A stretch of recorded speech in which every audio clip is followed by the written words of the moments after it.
Junkie is going to talk about his favorite variation of the AK-47, and that is the Krinkov. Krinkov is a nonsense word most likely traced back to the Mujahideen who were fighting the Russians during the Russian-Afghan War. The word Krinkov is a nonsense word in Russian and doesn't mean anything. The Russians refer to this firearm as the AK47JunkieLovesTheKrinkov.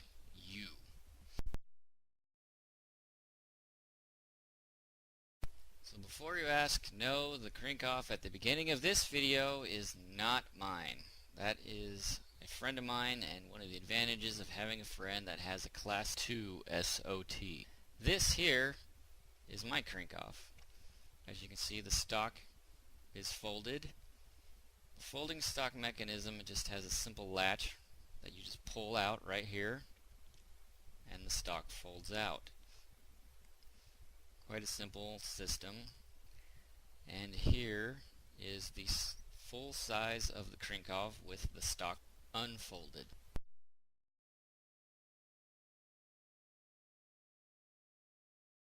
So as you can see here, even with the magazine inserted, it is quite a compact little package.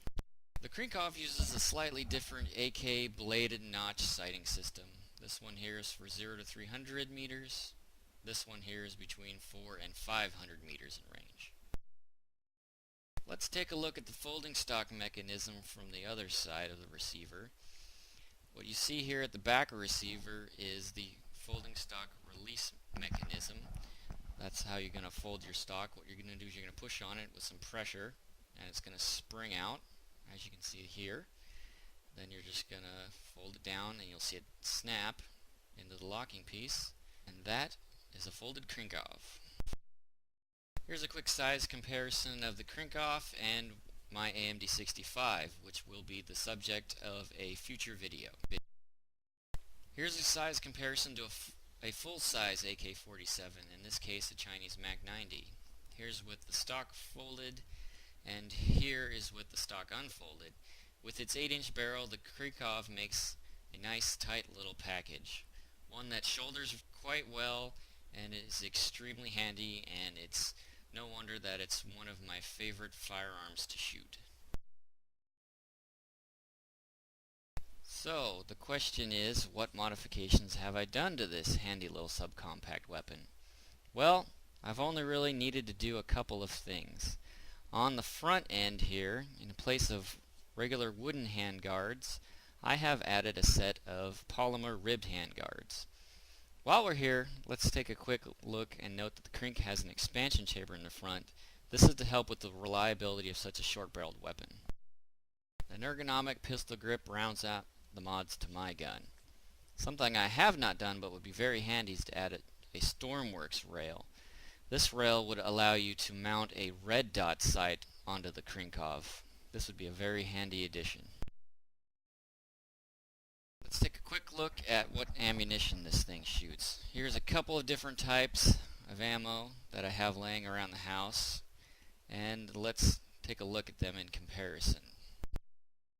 Here's a quick rundown of what we've got pictured. We've got ourselves the 22 long rifle, the 5.45x39, this 5.56x45, the 7.62 in soft point, and the 7.62x39 full metal jacket, and finally a 50 BMG.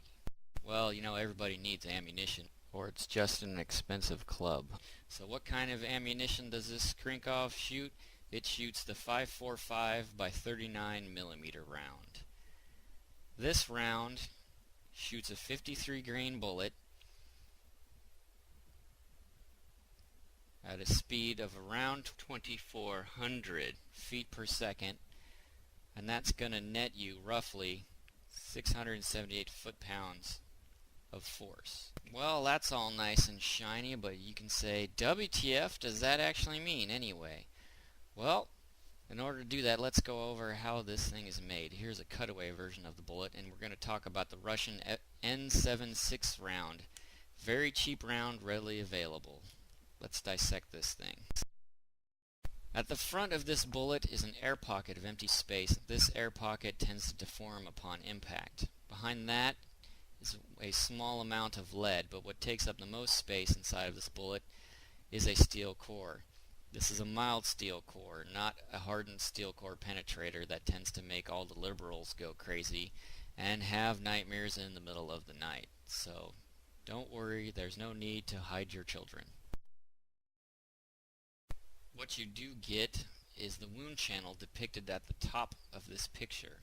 The nice thing about the 5.45 by 39mm round is that it's not dependent upon velocity to do its damage. Notice the velocity in this picture is higher than what I quoted earlier out of the Krinkov.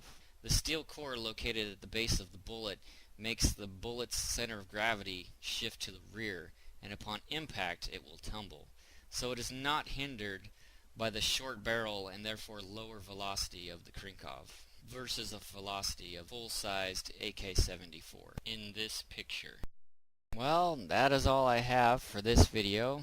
Hopefully it was informative, maybe a little entertaining, and at some point slightly useful.